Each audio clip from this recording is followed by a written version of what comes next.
In today's video, I'm going to be talking about hobo knives, and more specifically, how to put handles on these hobo knives.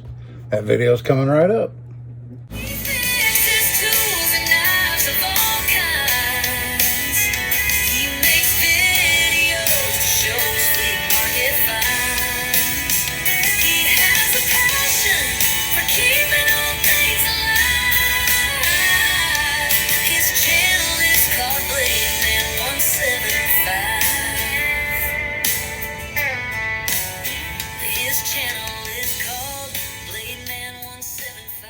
Hello everybody, and thanks for coming back for another video. This is Dave, and I'm glad you joined me here in the shop today. I'm working on these hobo knives.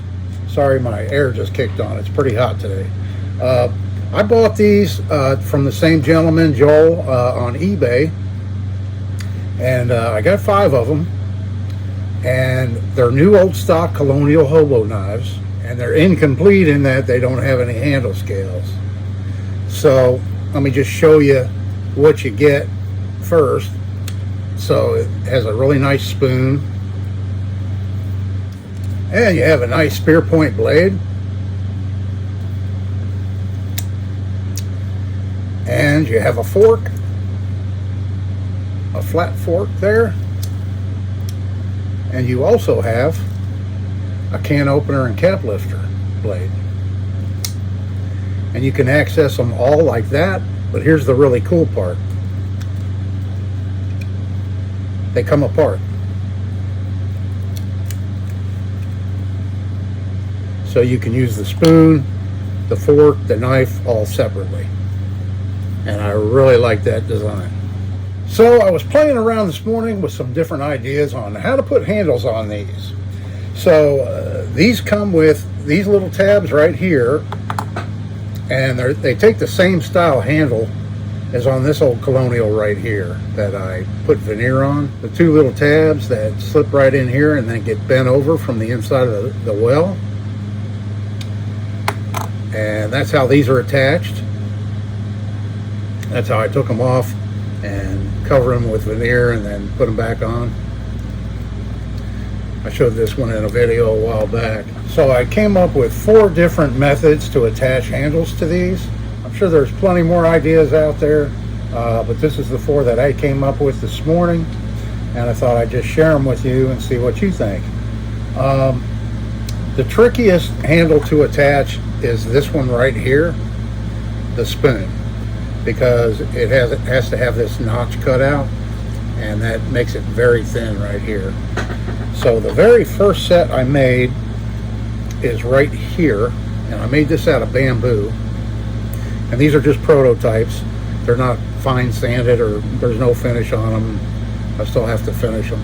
But on this one, what I did is I marked out in the wood, I clamped them together to make the impressions of where all the stand-ups are, so I knew where to mortise out. And so you have to mortise out on the spoon in 1, 2, 3, 4, 5 places, and I made quick work of that with my Dremel.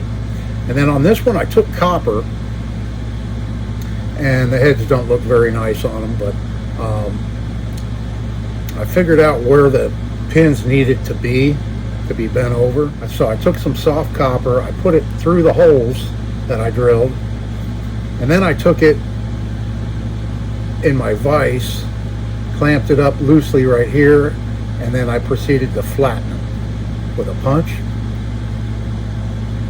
So I've got 2 flat tabs right now. So you slip it on, slip it in there, and then you go inside the well and then you bend those 2 tabs over. I think it's going to work okay, but it's not my favorite method, but I think it'll work okay. On this first one, I ended up rebending the spoon a little bit because I just kept filing and filing, and I switched over to a drum sander on my Dremel to hollow that out, to bevel it so that the spoon will close. So on this first one, I reshaped the spoon a little bit just to give it clearance. So that's how that one will look when it's done. So I should have started with this one actually. This is by far the easiest method, and this one I use sea grape wood. Has a little knot in it here, but basically I did the same thing as the other one, but instead of pinholes, I mortised it out, and instead of pinholes or anything, this one just gets glued on. Get it to where it fits nice and flat, and then just epoxy it on. I do recommend, if you're going to epoxy them on, this is plated brass. That's what these are made out of. I believe the springs are carbon steel. All the blades are stainless steel, but the springs are carbon steel because I saw a little bit of rust on some of them. And they may be plated also, but the brass is definitely plated. And the chrome plating does not stick really well. I put a piece of masking tape on one, and when I peeled it off, look at that. Look at all that plating that came off. So the plating's not really attached that good, but it's a good thing that they're made out of brass, and I'll show you here in a minute why. But if you're going to epoxy them on, just roughen this up real good. Take some coarse sandpaper, roughen it up so it's not so slick, so the epoxy will stick better. Then the third method I came up with is this right here. I took some sheet metal and I cut a strip, and then I bent over 2 tabs the right distance where they just fit in here, like so. And then I took another piece of the sea grape wood and I mortised it out to fit that piece in there, and then I epoxied it in place. Now another method you could do is you could make this a little bit wider right in this area so that you have more glue area, and then too you could drill a couple of holes pretty close to where the tabs bend over and put some pins through there. That would be a good secure method. And I like this idea, and I think it'll work fine. Problem is, it's only going to work for the fork because the spoon has that big notch in it. Yeah, because the spoon has the notch in it, and as you can see, it interferes with the spoon closing if you tried it on that side. But then I came up with an idea that will actually work on both sides, the fork and the spoon, and I think it's the most secure. And that is this method right here. So what I did here in this instance, I took a piece of copper and I flattened it out on the end and I bent it over. And then these being made out of brass, I simply took a file and filed off the plating on top of those raised up portions, and I soldered them on there. And I just use regular rosin core electronic solder. I do have some silver bearing solder, which would probably be a little stronger, but these are not coming off. They're on there really nice and secure. And you know, I used a soldering iron, and I just used like a 30-watt soldering iron. I didn't have to use a torch or anything like that, and just use plenty of flux and tin everything first, and then apply it on there with some heat, and they're on there nice and secure. And then so this one I made a bamboo scale, and you will have to mortise it out quite a bit more on this side to make clearance for everything. But these are still pretty thin scales. They're not very thick at all. And you slip it on there on the pins, and that's what it looks like. So now when you go to peen these pins, of course you'll have to slip something inside here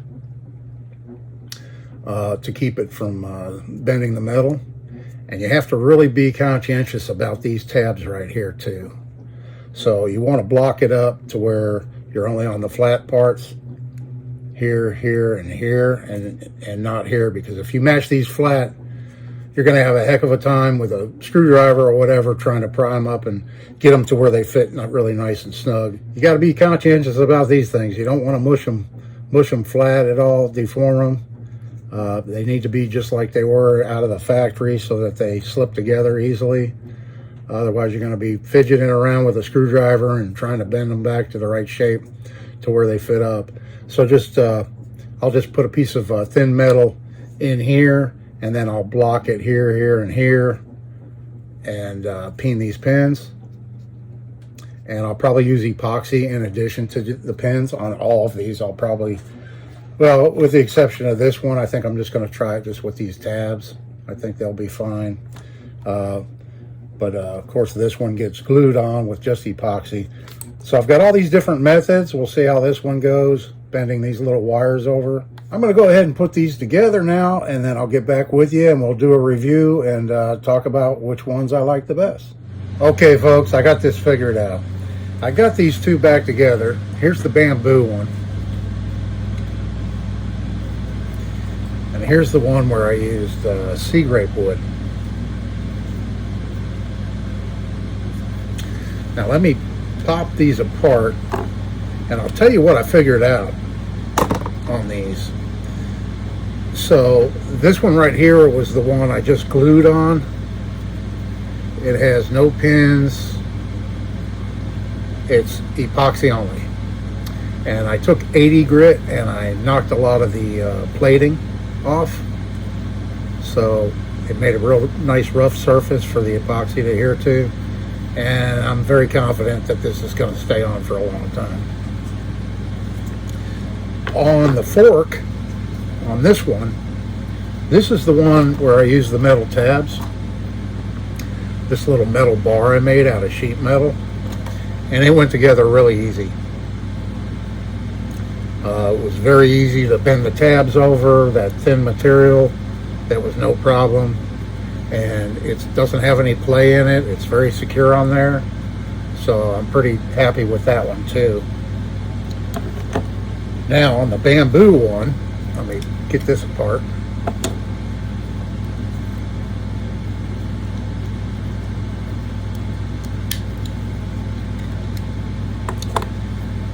So on the fork, this is the one. Yes, this is the one where I soldered these copper pins on it. And it worked pretty well, and I'm real happy with it. It's pins only, and it's nice and tight. But I ran into a little bit of a hiccup with it, and I'll tell you that here in a second. So the spoon, this is the one where I made pins and flattened the copper. I could not get them bent over.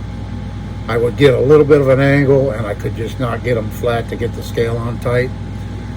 The copper was probably a little bit too thick, and if I got it thin enough to where it would bend easily, it probably wouldn't be very strong. So I don't recommend that method. I ended up just pulling it back off, snipping the pins off, and epoxying this on. And so it matches the fork. It has pins in it, but the pins aren't doing anything on this one, but they are on this one. So so that was kind of a fail, the copper with the flattened part to bend over for tabs. But if you want to go with the tab method, this one worked really well. But here's what I came up with. I like the soldered on pins, I just don't like the location of them. This pin right here is right directly over this attachment tab, so it makes it very difficult to peen it. And then this one wasn't as bad, it was okay. So this is what I came up with. I made a template right here out of cardboard, and I moved the pin locations rather than being up on top of these tab retainers. I've got two little dots right here, my template, and this one's pretty close to that spring pin, but by having the pins there, you've got a portion of the tang to help support and the spring to help support. And so it's far enough back off of this to where you could lay this part of it on a flat surface to do your peening. And then here you've got plenty of flat surface right here to do your peening. So a lot better location for the pins. and I'm not going to bend them over. I went ahead and I made up 12 pins that I need for the rest of them, and I left them extra long so I can clamp them in some vice grips, you know, to hold them while I solder them on. And I'm just going to solder them, the flat part down, just like this. And then when it cools off, I'll trim them off, and then I can use this same template for marking my pin locations and use it to cut my scales out with. And the only thing I'll have to do is with the 1 scale, you know, cut this notch in there for those. But I think that's a lot better method. I'll probably just use my Dremel with some kind of a tool, my Dremel, to knock the plating off in a pretty big area around where my pins are going to attach, and then clean it up real good and flux it and tin it, and then tin my copper pins. And I like the copper because it's soft enough to where you really don't have to whack on it. You could use brass, but copper's quite a bit softer, so it's going to peen over a lot easier without as much force. So there's no risk of damaging, because this is brass after all. It's not super duper strong. Yeah, having this soldered up on top of here, I mean, it worked out okay, and I'm confident it's secure and everything. It was just really difficult to get the pin peened over real well with that in that location without flattening up my attachment things. So that's what I discovered today. I'm going to solder it. I mentioned silver bearing solder. Here's some right here. It's only slightly stronger than regular plumbing or, you know, rosin core electronic type solder. It's not a whole lot stronger, so you don't have to use it. You could silver braze it, but using that much heat, you're going to take the temper out of the spring. It's going to be a strong pin doing it that way, but it'll take all the temper out of the spring. It'll ruin it using that much heat. So just soldering those on, I'm pretty confident. I like it better than the tabs, just simply because I can do it a lot quicker. These tabs, it takes a little time to make them, and then doing all the mortising and everything. It would probably be better to make these a little bit wider, and then you could drill some holes in there to pin them on, but you can't use them on the spoon. You can only use them on the fork side. With that soldered on pin method, you can use them on both the fork and the spoon, and it comes out pretty nice.